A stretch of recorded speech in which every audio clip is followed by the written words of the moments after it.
Good morning everyone. I hope you all are doing fine. घर में होंगे, Covid protocols को फॉलो कर रहे होंगे और अपने मम्मी पापा की रिस्पेक्ट कर रहे होंगे। लास्ट लेक्चर तक हमने क्या पढ़ा था? हमने दो तरह के कंडीशंस देख लिए हैं जो स्टेट में चेंज हम देख रहे थे। उसमें सबसे पहला हमने देखा था फ्यूजन, जिसको हम मेल्टिंग भी बोल रहे थे। फिर उसके बाद उससे जुड़ा हुआ एक सब टॉपिक हमने पढ़ा था लेटेंट हीट ऑफ फ्यूजन। फिर उसके बाद अगला टॉपिक हमने स्टार्ट किया था बॉइलिंग। और बॉइलिंग हमें बहुत अच्छे से क्लियर हो गया था कि बॉइलिंग पॉइंट किसको बोलते हैं? एक ऐसा टेम्परेचर जस्ट जिस पे first set of particles liquid state से गैसियस स्टेट में कन्वर्ट हो चुके रहे होंगे।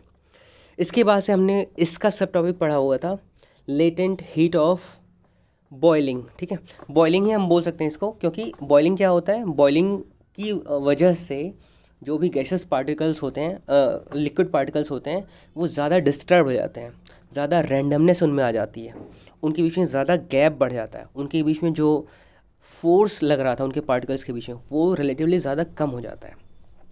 तो उसी का एक पिक्टोरियल रिप्रेजेंटेशन है effect of temperature on molecular motion. Solid जब ये कोल्ड था, जब अपने नॉर्मल कंडीशन में था, अपने बिल्कुल नेचुरल कंडीशन में था, तो इसके पार्टिकल्स काफ़ी इंटैक्ट थे। ठीक है, जब उसको हीट देना हमने स्टार्ट किया, अभी भी वो उसका स्टेट में चेंजेस नहीं आए हैं। जस्ट हमने हीट देना स्टार्ट किया है, स्टेट अभी भी सॉलिड ही है, लेकिन इनमें रैंडमनेस आ जाती है। और रैंडमनेस कब तक रहेगी? जब तक ये सॉलिड लिक्विड में कन्वर्ट ना हो जाए या फिर इनका टेम्परेचर वापस से लो ना हो जाए। यही दो कंडीशन है ताकि ये पार्टिकल्स जिस स्टेट में अभी दिख रहे हैं इस स्टेट में ना रहें। फिर उसका सेम तरीके से लिक्विड के साथ में, लिक्विड जो है रिलेटिवली सॉलिड के कंपैरिजन में ज़्यादा रैंडम होते हैं, इनके बीच में उतना ज़्यादा अलाइनमेंट इनके पार्टिकल्स के बीच में ज़्यादा अच्छा नहीं होता है, लेकिन हाँ इनके बीच में भी अच्छा खासा फोर्स लगता है। फिर उस लिक्विड को अगर हमने टेम्परेचर दिया हुआ था तो इनमें रैंडमनेस बढ़ गई, और रैंडमनेस बढ़ती रहेगी कब तक? जब तक इसका स्टेट नहीं चेंज हो जाता। जब स्टेट चेंज हो जाएगा तो पूरी तरीके से रैंडमनेस आ जाती है और ये अब लिक्विड स्टेट में नहीं रह जाता। ठीक है, आगे बढ़ते हैं। थर्ड जो टॉपिक है वो है सब्लिमेशन। सब्लिमेशन बहुत ही इंटरेस्टिंग टॉपिक है क्योंकि सब्लिमेशन के एग्जाम्पल्स हमें बहुत कम मिलते हैं। तो सब्लिमेशन है क्या, इसके बारे में पढ़ते हैं। सब्लिमेशन में कह रहा है the change of state directly from solid to gas और from gas to solid is called sublimation.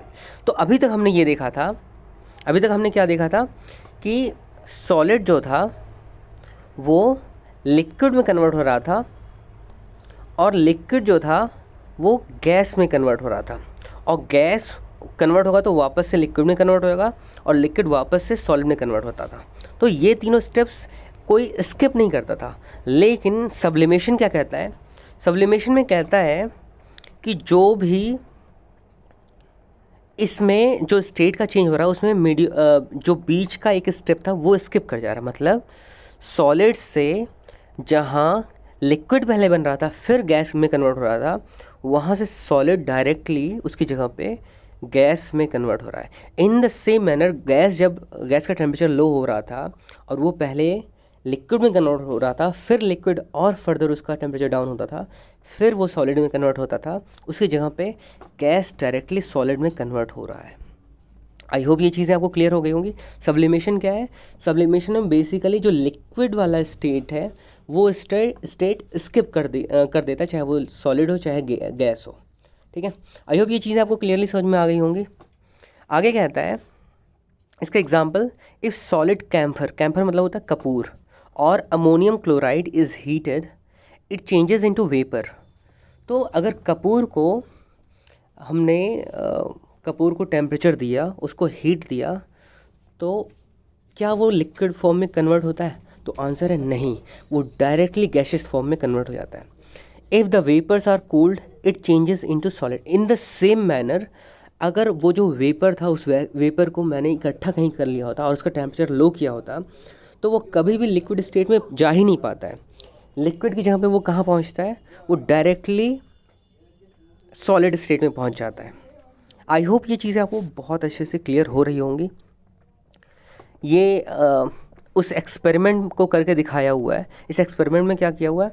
एक बर्नर दिया हुआ है और एक चाइना डिश है, ठीक है। ये बर्तन जो है वो चाइना डिश है और इस बर्तन के अंदर अमोनियम क्लोराइड डाला हुआ है। अमोनियम क्लोराइड का फॉर्मूला क्या होता है? NH4Cl, ठीक है। फिर उसके बाद उसमें इन्वर्टेड एक फनल डाला गया है। जो फनल होता है, कुप्पी जिसको बोलते हैं, ठीक है, उस कुप्पी को उल्टा करके डाल दिया गया और उस कुप्पी का जो ये वाला पार्ट था, ये कौन सा वाला पार्ट, ये जो लोअर एंड है, नैरो एंड है, यहाँ पे कॉटन जो है डाल दिया था, कॉटन बर्ड्स डाल दिया था, ताकि जो वेपर है वो वेपर इससे बाहर ना जा पाए, इस फनल से बाहर ना निकल पाए, उसी के पास, उसी के सरफेस पे आके इकट्ठा हो जाए। तो अमोनियम क्लोराइड को या फिर कपूर को जब आप गर्म करोगे तो ये इसके जो गैसेस होते हैं वो इसके वॉल पे आके चिपक जाएंगे, ठीक है। और उसके बाद जब धीरे धीरे इसका टेम्परेचर वापस से, और जब चिपकेंगे तो ये सॉलिड स्टेट में होगा, ठीक है। अभी स्टार्ट में अमोनियम क्लोराइड जो था वो सॉलिड स्टेट में था, जब उसको हीट दे रहे थे तो वो गैशियस स्टेट में कन्वर्ट हो रहा था। फिर जब वो गैशियस स्टेट में कन्वर्ट हो चुका था, उसके बाद उसका जब बर्नर को बुझा देंगे, उसके बाद धीरे धीरे उसका टेम्परेचर लो होगा और लो होते होते जैसे ही रूम टेम्परेचर पे इसका वैल्यू पहुंचेगा, वैसे ही अपने आप जो अमोनियम क्लोराइड जो कि वेपर फॉर्म में था वापस से वो सॉलिड फॉर्म में कन्वर्ट हो जाएगा। इसमें लिक्विड वाला स्टेट आ ही नहीं पाया। इस तरह के जो एग्जांपल्स होते हैं, इस तरह का जो चेंज होता है स्टेट में, इस तरह के चेंज को क्या बोलते हैं? सब्लिमेशन। ये दोनों के लिए सेम ही नाम है। चाहे वो सॉलिड से गैस में कन्वर्ट हो रहा हो, उसके लिए भी सब्लिमेशन वर्ड यूज़ किया जाता है, और अगर गैस से वापस से सॉलिड में कन्वर्ट हो रहा हो, इसको भी सब्लिमेशन ही बोला जाता है, ठीक है। तो बड़ा सिंपल सा ये टर्म है, आपको बस याद रखना है। याद रखोगे बाकी डेफिनेशन वगैरह बहुत ज़्यादा इजी है। इसके बाद अगला टॉपिक आता है effect of pressure on gases. इसके पहले जो भी जहाँ पे हमने प्रेशर पढ़ा हुआ है, वो प्रेशर सिर्फ और सिर्फ रूम टेम्परेचर का प्रेशर पढ़ा हुआ है। मतलब अभी अगर हम रूम में बैठे हुए हैं तो हमारे बॉडी के ऊपर जो भी दबाव पड़ रहा है हवा का या एटमॉस्फेयर का, उसी प्रेशर को क्या बोलते हैं? Atmospheric pressure. लेकिन उससे ज़्यादा प्रेशर अगर का दबाव पड़ रहा होता है तो वो एटमॉस्फेरिक प्रेशर नहीं कहलाता, उसकी जगह पे उसका वैल्यू हमें देना पड़ता है। तो effects of pressure on gases में क्या कह रहा है? When pressure is applied on gas the particles come closer and gas changes into liquid. तो दो कंडीशंस थे। पहला कंडीशन तो हमें पहले से पता था कि गैस को अगर लिक्विड में कन्वर्ट करना है तो उसका टेम्परेचर लो कर दो।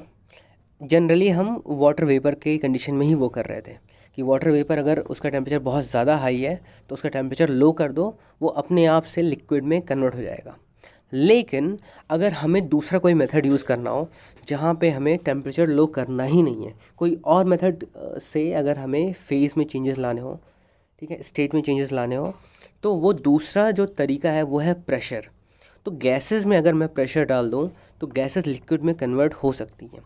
उसको यहाँ पे एक पिक्टोरियल रिप्रेजेंटेशन दिखाया हुआ है, आप यहाँ पे देख सकते हो, ठीक है। We can liquify gases by applying pressure and reducing the temperature. तो दो तरीके से हम जो है किसी तरह की गैस को लिक्विफाई कर सकते हैं। फर्स्ट वन इज़ कि या तो उसके ऊपर बहुत ढेर सारा प्रेशर अप्लाई कर दें, और दूसरा उसका टेम्परेचर हमने लोअर कर दिया, उसके टेम्परेचर को थोड़ा सा और ज़्यादा गिरा दिया। तो ये दो कंडीशंस हैं। और अगर हमने दोनों ही अप्लाई कर दिया तो ये एक अच्छा क्वेश्चन हो सकता है कि अगर मैंने प्रेशर और टेम्परेचर दोनों ही, प्रेशर भी ज़्यादा अप्लाई कर दिया और टेम्परेचर भी बहुत ज़्यादा कम कर दिया, तो उस कंडीशन में क्या होगा कि बहुत ही कम टाइम में वो जो गैशियस पार्टिकल्स थे वो लिक्विड में चेंज हो जाएंगे, ठीक है। फिर आता है compressed solid carbon dioxide is called dry ice. ये एक फैक्ट है, ये आपको याद रखना है कि जो भी कार्बन डाइऑक्साइड होता है, अगर कार्बन डाइऑक्साइड जनरली हम गैस के फॉर्म में इसको हमने सुना हुआ है, अगर कार्बन डाइऑक्साइड को कंप्रेस किया जाए तो ये लिक्विड में कन्वर्ट होगा। लिक्विड को फर्दर कंप्रेस किया जाए, उसके ऊपर और ज़्यादा प्रेशर डाला जाए, तो वो इवेंचुअली सॉलिड के फॉर्म में कन्वर्ट हो जाएगा। तो जब CO2 सॉलिड के फॉर्म में कन्वर्ट हो जाता है तो उस CO2 को हम सॉलिड CO2 की जगह पे हम क्या बोलते हैं? ड्राई आइस, ठीक है। तो ये आपको याद रखना है। एक नंबर के क्वेश्चन में आ सकता है कि जो भी सॉलिड कार्बन डाइऑक्साइड है उसका दूसरा कॉमन नेम क्या है, तो कॉमन नेम जनरली बहुत ज़्यादा बार पूछा जाता है। आगे, if the pressure is reduced it changes directly to gas without coming into liquid state. ठीक है, so solid carbon dioxide is known as dry ice. तो सॉलिड कार्बन डाइऑक्साइड के बारे में क्या कह रहा है, सॉलिड कार्बन डाइऑक्साइड के बारे में एक प्रॉपर्टीज़ की क्या है कि अगर मैंने प्रेशर जो बहुत सारा दिया था CO2 के ऊपर, उसके बाद वो ड्राई आइस के फॉर्म में कन्वर्ट हुआ था, और मैंने प्रेशर एकदम से लो कर दिया, एकदम से हटा दिया, तो वो लिक्विड स्टेट में भी कन्वर्ट नहीं होता, वो डायरेक्टली सॉलिड से गैसेस स्टेट में कन्वर्ट होता है। तो इस जगह पे हम दो चीज़ें बोल सकते हैं।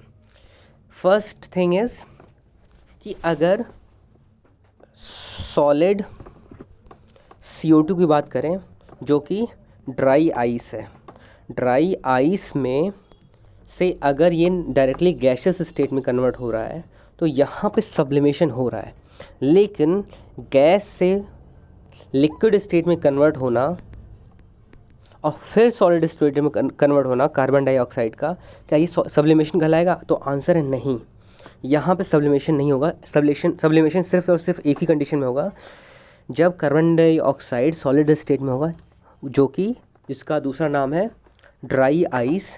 ड्राई आइस के ऊपर से प्रेशर जैसे ही हटाया जाएगा वो मेल्ट करने लगेगा, और मेल्ट करते ही वो लिक्विड में भी कन्वर्ट नहीं हो पाता है। इतना कम टाइम में उसके अंदर चेंजेस होते हैं कि वो लिक्विड में भी कन्वर्ट होने का मौका नहीं मिलता उसको, वो डायरेक्टली गैसेस स्टेट में कन्वर्ट हो जाता है। तो आई होप आपको सब्लिमेशन का कंसेप्ट समझ में आया होगा। बाकी हम नेक्स्ट लेक्चर में आगे कंटिन्यू करेंगे। Thank you.